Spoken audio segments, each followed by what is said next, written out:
Welcome to Grade Time 1, Unit 11. We're working with the student's book on page 103, all right? But if you don't have it with you, don't worry because all the activities will be right here for you. Today we will start talking about a very interesting but also scary and dangerous story. Did you hear about Erin and Tonk? Erin is this girl who's in the picture over there, and she worked as a wrangler in a park.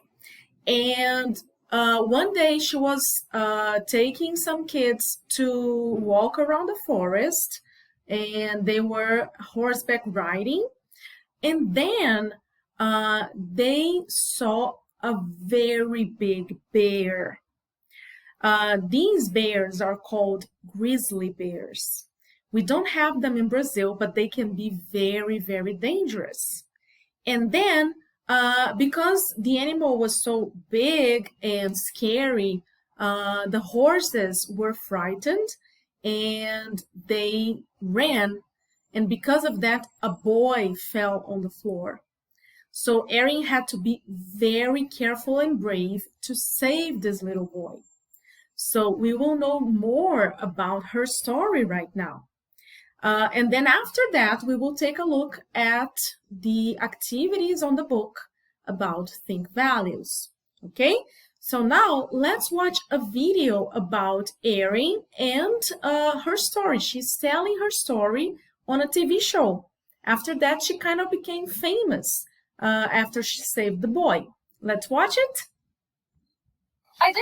What do you do there at the guest ranch? I'm a wrangler for Swan Mountain Outfitters. Now, what does wrangler mean? We take guests out into the wilderness areas on everything from trail rides to overnight pack trips, and we guide them into the wilderness. Okay, so now you're on your ride. Yeah, so we head out. We were about 10, 15 minutes out, and we came around a bend in the turn, and Tonk just froze. And he looked off into the left, and he froze, refused to move, which is very unusual for him.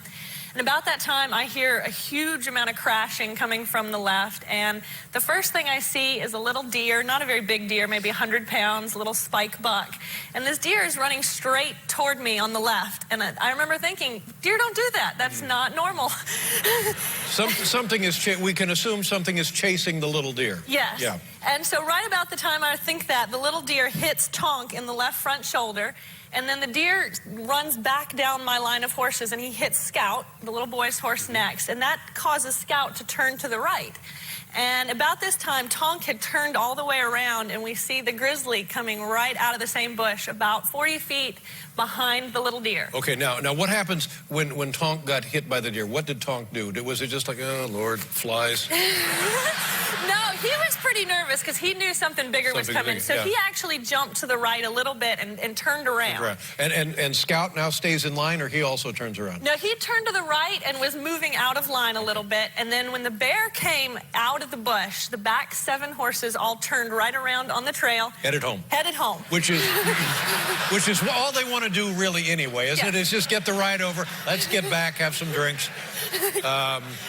Okay, so now it's chaos, and the little kid somehow with the spooked horse gets dumped. Is that right? Well, at this point, he's still on. He's leaning over Scout's neck, hanging on to Scout, and Scout takes off to the right, running through the woods. The back 7 horses are headed home, and the little deer's headed with them. Yeah. So at that point, the bear's focus switched from the deer to the little boy on Scout. Oh, my God. Now, the bear will eat anything. They're omnivores. Realized was not going to get the deer. Something about deer size. Let's go. So he charges the little boy. Yep. He never really broke stride. He just switched right from the deer and just kept chasing Scout. And at the angle they had taken off, I was able to run and cut the angle and get between them. And you got between the boy and the deer, or the horse and the deer? The boy and the deer. Oh, no, at this point, the deer's gone. The deer left. I'm sorry, the bear. I'm sorry. Yes, I got between the horse and the bear. Yeah. And at this point, the little boy's still on, holding on real tight, but I know he's about to fall off, I can tell. So he hits the dirt. And at that point, I turned Tonk toward the bear, and we're about 40, 45 feet apart, and the bear's still running directly toward us. Right. So I kick Tonk and make him run directly toward the bear. So, now, and I'm telling you, they don't want you doing this. No. You show me the guidebook that tells you this is what to do with a grizzly, and I'll eat it. So the bear and you are charging the horse. Now the relationship, as I was told today, is a predator and prey. The horse being prey. The grizzly, he don't care. He's just looking for something at this point. Okay, so the little boy's on the ground. You're charging Tonk, or the bear. Okay, now what happens? So we charged from about 45 feet, and we got a little less than 10 feet apart. And at that point, I was just praying that the bear did call chicken. And he did. When we got a little under 10 feet, the bear stood and spun to the left and spun over. And when he stood, he and I were almost eye level. And you're on the horse. And I'm on the horse. Now, you estimate this bear to be about 750 pounds. I think we have a picture of a large grizzly bear here, just to give you an idea of what we're talking about. When they're in this hyperphagia condition, they just don't care. Now, did you charge the bear again? I did. After he spun off to the left, he started to circle around. And at this point, the boy had fallen off Scout, and he was circling back around to where the boy and Scout still were. And so I took off charging him again, kind of from the side at first, and he stopped and looked at me and held his ground till I got about 20, a little less than 20 feet away. And at that point, he turned and ran, and I kept chasing. Now, it's interesting. How did Tonk, he must have had great confidence in you to overcome what was probably his worst nightmare, right? Yes. He was definitely scared. He did not want to be But there. he was doing what you wanted him to do. Yes. Yes. So you put Tonk's life at risk, you saved the little boy, and you got rid of the grizzly. It's an amazing relationship with... Okay, now wait a minute. Let's see the horse. He's here. It's middle of the thing here. Let's take a look. Hey, buddy. Hey, son. Come on, son. Oh, my God.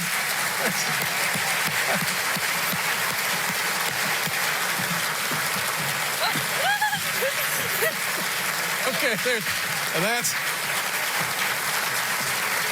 the two sides of Tonk. Whoa. There you go, son. Wow. And all right then. Okay. Must be a bear on 53rd Street. Now this is a beautiful animal, and after this you actually purchased Tonk for your own horse, didn't you? I did. Tonk is my boy now. Well, that's great. You mind if hi Tonk, how are you? Oh, he's good. He's good. He just wants to face that way. It must be my grizzly bear aftershave. Well, Aaron, congratulations. Wow, Aaron was very brave, don't you think? That's a very cool story. And Tonk, what a beautiful horse, isn't it? After that, they kind of became celebrities, you know. They were famous and they took part on TV shows. Let me show you some pictures of them here. Okay, so here we can see some more images of Aaron and Tonk. You can see that Tonk is a very beautiful horse and also a very brave one. And pets, sometimes they become our closest friends. They are like part of the family, right? Let's see some more about their relationship in the exercises on the book, okay? Let's go to Think Values on page 103. All right, so now let's take a look at exercise number 1. After Aaron and Tonk saved the boy, Aaron decided to buy Tonk. Why? Choose an answer. You will find the answers in the text, okay? So read it carefully, pay attention, and over there you will find the reason why she bought Tonk. All right? Okay, and then in number 2, check the things you agree with. So in this exercise, there is not a right or a wrong answer. It's about your opinion, what you think is important when you talk about animals, when we deal with animals. Okay, so let's see the options. It's important to be kind to animals. Animals and people can live together. It isn't good to eat animals. It isn't good to use animals for clothes. All animals are important. Zoos are bad for animals. Zoos help people understand animals, And it isn't good to have animals in your house. So as I said once before, there's no right or wrong. It's only about your opinion, okay?